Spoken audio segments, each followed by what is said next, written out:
How's it going, everyone? It's me, Durain, and today we're playing some Zenith.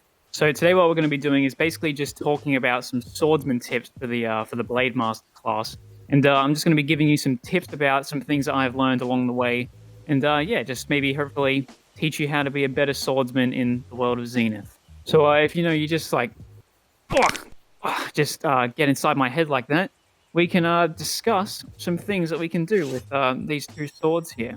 And of course, by the way, this is just for the Blademaster class itself, and I don't play Mage, so I don't really have any tips for you there. And to be specific, the class I play is Blademaster Support, so a lot of these tips are sort of catered towards that class and subclass. So if you play a different one, it might be a little bit different, but I assume a lot of the things are going to translate over anyway. And finally, this is all just my play style, so if you play a different way, that's totally fine. I'm not going to tell you how to play the game, but I'm just giving you some general sort of tips that I've learned along the way in my, maybe 20 or so hours playing Zenith now. So, without further ado, let's get into the tips. So the first tip I have for you today isn't much of a combat tip, really, but it's more of just a sort of utility thing. So obviously you've got your two swords down here, right? The ones you pick up and swing around and kill stuff, I guess. And obviously you had them in your two holsters that are basically on your hips or just out in front of you a little bit. So the obvious thing that you would do, right, is just grab these swords with either hand and then pull them out like that. Whenever you're ready, and they spin like that and they come out and then boom, you're ready to go. But sometimes I do find that if I pull my swords out like that, yeah, see, look at, they just got stuck there. Sometimes when you do pull them out like that, they do get stuck and like sort of spin around and glitch out a little bit. So what I actually do instead is I cross over my arms like that, and I pull them out like that. So what that basically does is, as you can see, when you do this, the little spin that happens, it sticks your swords straight down instead of, flipping them up like that. So that ensures that they're not going to clash with each other, and then you can just pull them out and you're ready to go. So in fast motion, this is what it looks like. It's actually a pretty good thing too, because when you're just running along like this and you're about to get into a combat encounter, you can just go like that, and boom, your swords are ready. Whereas sometimes maybe if you were to use, the other sort of normal form of just pulling it out like that, you could be running along and they just get kind of stuck, or they take a second to flip up. So yeah, that's just my personal thing. That's just the way I do it personally. And I just pull them out like that. All right, so my next tip, it might seem pretty obvious to a lot of you, but I have seen a lot of people while I'm personally just playing, mess this up. So when you're fighting, right, you obviously want to go as fast as possible and just, completely destroy your enemy and stuff like that. But in this game, it kind of forces you to slow down a little bit. So basically, when I go and hit this Amorite here, you can see that little ding. Let's get rid of her. She's not bothering us. Yeah, you can see that little ding that happens at the top of my sword there. And basically what that means is that your sword has, in a way, recharged and is ready to do full damage again. Yeah, if I just go ham on this Reaver Ranger right here, my first two attacks do well. And see how I start... I don't even do damage sometimes, but I start doing damage below the 100 damage mark.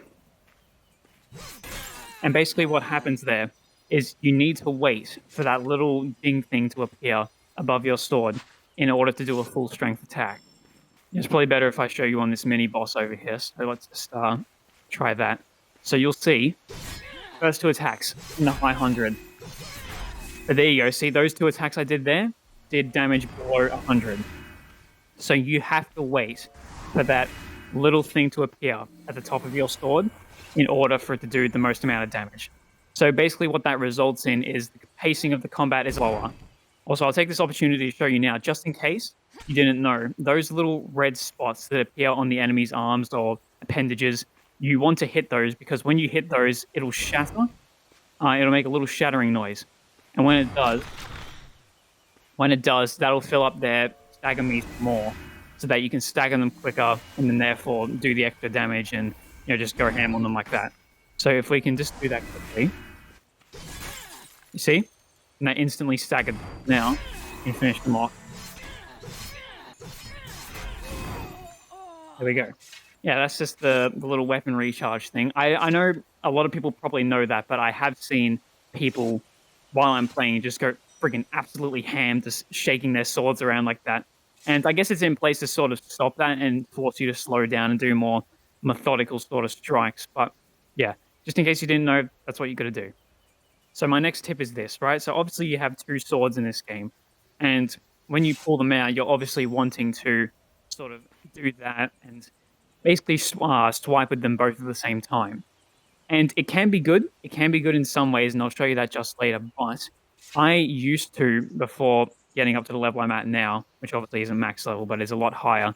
When I was around like, level 4 or so, I would strictly just do attacks where I used both of the swords at the same time. And the higher and higher up you get in the levels, the more you realize that there's more utility to these two swords than there are to just using both of them to attack. So what you can basically do is use one of your swords to hit the enemy and then another sword to block. See how he blocked it with one sword and then attacked with the other. So block with that one, swipe with that one. And then you can use both in combination as well. What I would personally recommend, though, is that if you are going to use both swords to attack, I would recommend that you can obviously do it with like 2 swipes, but I would recommend that you swipe from 2 different directions. So maybe you do one horizontally and then one vertically like that, right? We could do 2 down like that. That works. And it's always good to have sort of one sword free because, especially if you're playing a support like me and you're in the middle of a battle, sometimes you need to throw down a healing zone like that. And obviously that's a bit hard if you're just straight into combat with 2 swords at the same time.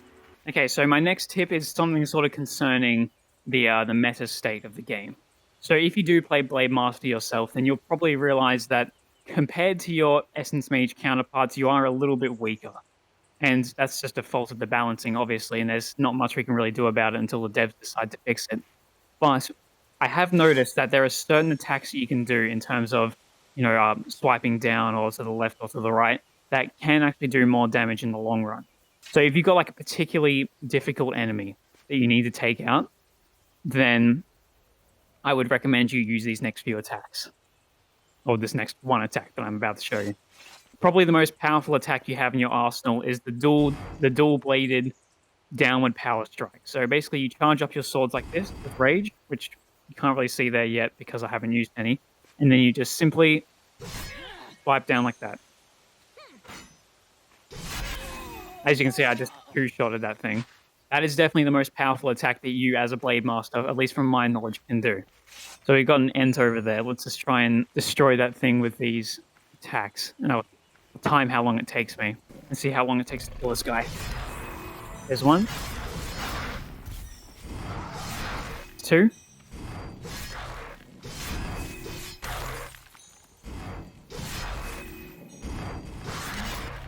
There we go. See, not very long. But if you were to use some of the other attacks that you might want to use, like, doing swipes like that, and not doing straight dual downwards, then it can sometimes take a little bit longer. So we got another Ent up here, so let's try and take this guy out. But instead of using the dual downward strikes, we're just going to use normal sort of swipes. Here we go.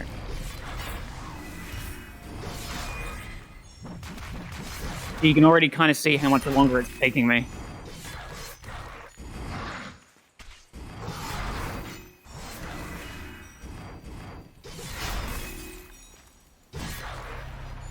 There you go.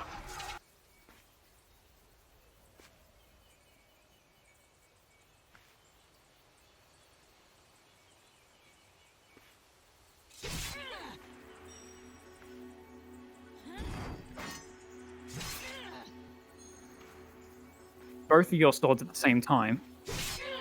Look at that, I just killed her straight up, and she's having a hard time getting down to the ground there.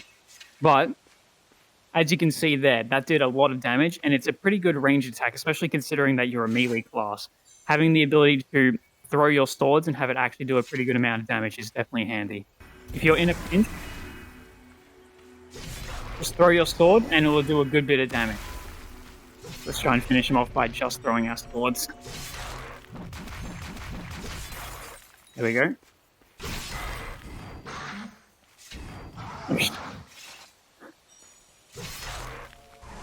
And here we go, the final strike. And he's done. Okay, so the next thing you want to sort of keep in mind when you're just fighting, this is less of a sort of thing I can tell you to do and more of just a mindset, I guess, is managing your rage. So obviously when you get into the heat of combat, you'll probably just start absentmindedly holding down the triggers on your swords and, you know, doing attacks like that. And as you can see, that's just charged on my swords, but it's taken a bunch of my rage. So these will do extra damage now, but what you don't want to do is use your rage when it's, I guess, not appropriate. So obviously that was pretty effective. And now he's dead.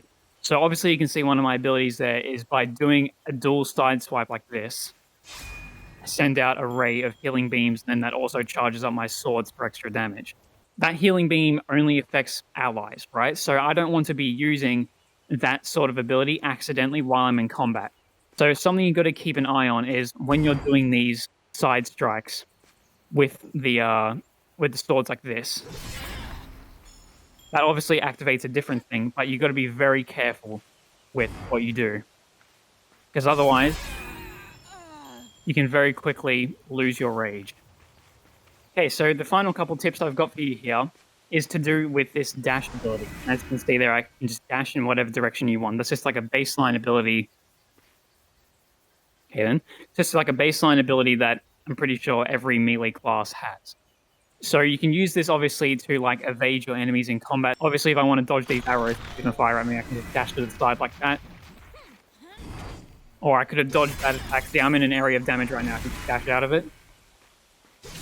There we go. Another thing that you might not know you can actually use this dash for is attacking. So if I want to do a little dash attack like this, I'll show you just here with this end. Alright, here we go. There we go. See, we did a lot of damage to him. Now we've got our sword charged up, we can do another one and hopefully do a good bit of damage. There we go. I missed. Yeah, that is one thing that you can actually accidentally do, is you can miss a lot, so you have to be very careful when you're doing this attack. I also find that just holding out your sword while you dash past them is not enough. You physically have to swing your sword while you're dashing, otherwise it just doesn't work. See, there we go, we hit him good there. Now we got staggered. Then we can just finish him off.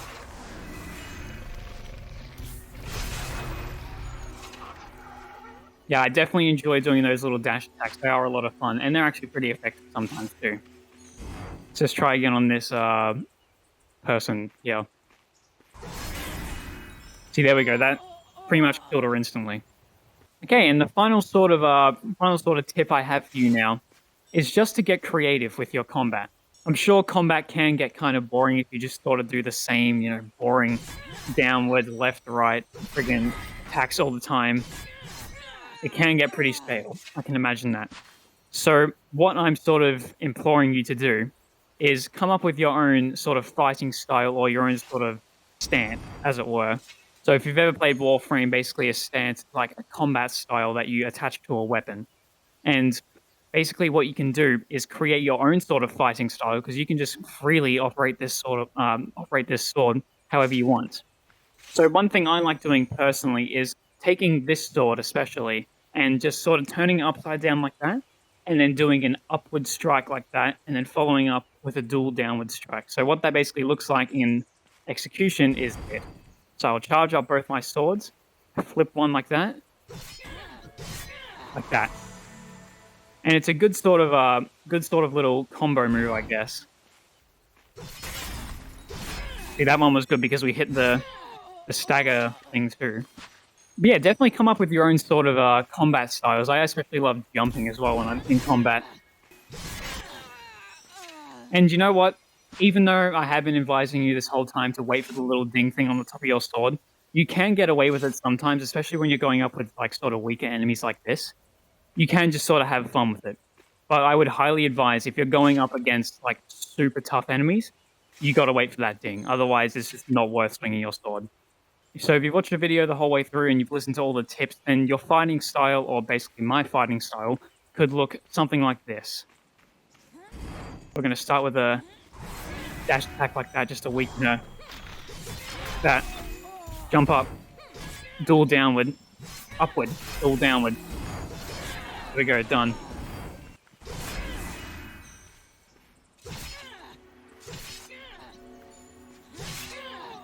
And there you go. All right, well, that's about it for today's video. So if you found any of these tips helpful, then I'd appreciate a like. That'd be great. But let me know in the comments what kind of tips you have for each other as well. I think it'd be really great if you guys could sort of talk to each other. What the hell? Come on now. You really want to do this? Huh? My camera, stop. I don't even know what you guys are looking at right now, but screw it.